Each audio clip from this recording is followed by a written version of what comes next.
least this one was a little better.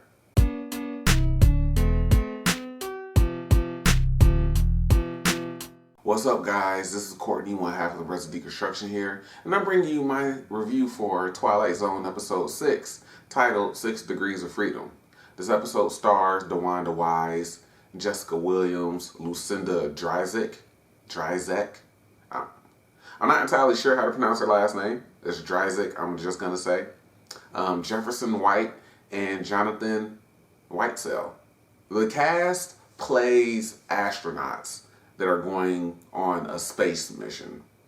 They're going to Mars, and right when their shuttle is supposed to take off, a nuclear war breaks out and Earth is basically destroyed as far as we know. We never actually see it. Basically, as they're supposed to be taking off, they get word that a nuke has been launched and they decide to go ahead with the mission. I mean, the Earth is going to get destroyed, so there's no point of trying to stay back and trying to find shelter or anything like that. So it's a 7-month trip, 7th or 8th month trip to Mars. That's where they're going. You know, they start having a little bit of issues. Now, one of the interesting things about the episode and the hint at how the ending comes about, they have moments where they do this episode does a pretty good job of planting early seeds with like the Twilight Zone twist, which is a term that I'm now coining.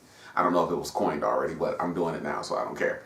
Because DeWanda Wise's character is the captain of the ship, and she has a conversation with Lucinda Dryzek's character about a nightmare that she has, and she's basically back at home with her family, and then she wakes up, and the real nightmare is the fact that she wakes up. The shuttle and this trip and everything like that, being separated from her family, is the real nightmare. And she realizes that while she's dreaming, she realizes that she's in a dream. So I think they do a pretty good job of planting the seed, and if that's hinting towards anything, you can kind of tell where this is going to go. I like the performances of the cast. I think everybody did a pretty stellar job. I do think, again, with the ending, it was a little bit out of left field because they went with aliens again. So Jefferson White plays a character, Pierson, I believe. At one point during the trip, he says, "This is all fake and we're being watched. And I have evidence to prove it." And right before that, he goes into the bathroom and he reaches his hand in like some little gasket or something like that. And he notices that there's no condensation, no crystallization from, their travel. And then earlier, before they took off, he had like a stylus or a pen that he let float, and then it fell back down in his hand. And he was explaining, as he was rambling, he was explaining that basically kind of proved his theory or what have you. But he goes crazy, and they're coming across a solar flare. They all strap in, and he's still the only one not seated and still talking. This is all fake. They have us believing that our family is dead. Ain't none of this shit real. I'll prove it. So he opens the airlock right in front of the solar flare. We get this really big, bright flash of light, and then we don't see him, thinking that he's been sucked out into space in a solar flare. We cut back to the crew who are, just conversing amongst another, and they bring up Pierson and they say, "Hey, he died for nothing." We're not. Lucinda Dryzek's character says, "Don't make him a hero because of what he did. He's dead just like everybody else. There's no point of doing this."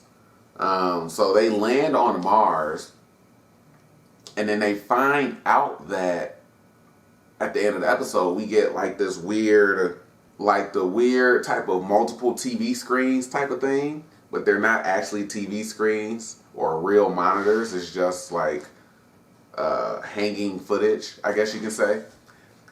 And we get subtitles talking about, you know, they're worth saving. This one figured us out though.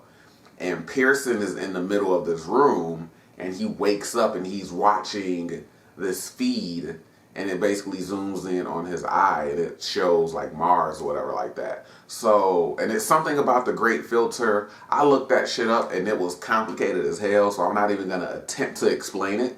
But yeah, basically aliens, I guess, put them through a simulation of some type. I don't know, because that's what Pierson was saying, that this is some simulation that they're in. Ain't none of this shit real. We can go back to their families, because at one point they were having breakdowns and everything, thinking about the fact that they're in space and their families are dead. DeWanda Wise's character, after making a command to not make any calls to Earth without her permission, she goes into, I guess, the main cockpit and makes a call to her family.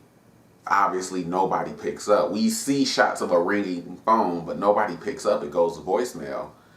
And, you know, she starts crying. So they're having breakdowns at different points in the episode, and they're not getting along with each other at different points in the episode, but they ultimately come together.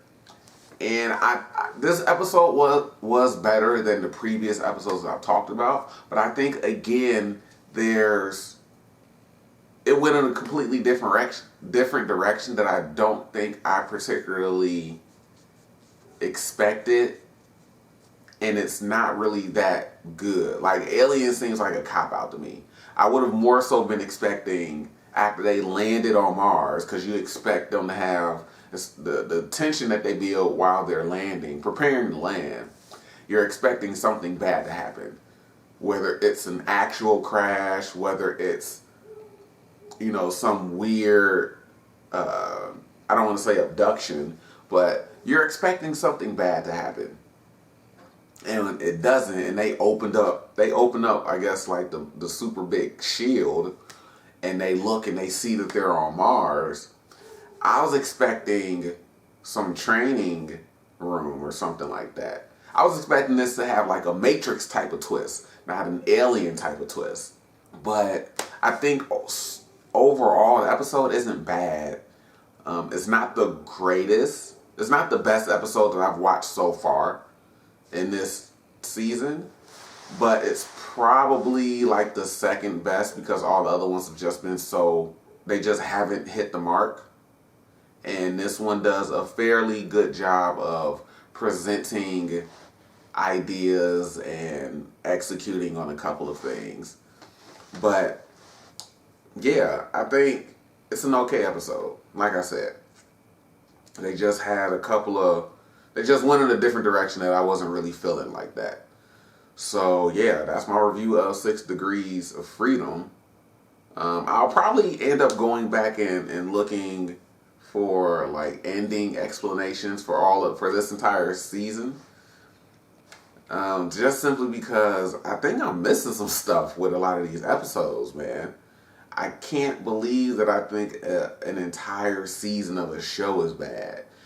I can believe that there are hit or miss episodes, but most of the episodes have been forgettable, and there's nothing special about them, and they're not really all that memorable. And it's like, man, this is a Twilight Zone, man. Gotta come better than that. So there has to be something that I'm missing. There just has to be. So yeah, guys, as always, I appreciate the support, whether it's 1, 5, 10, or 100 views. Check out all the other videos. Check out the other reviews for the other episodes of Twilight Zone. I'll be getting to the rest of them, and I'll catch up with you guys later.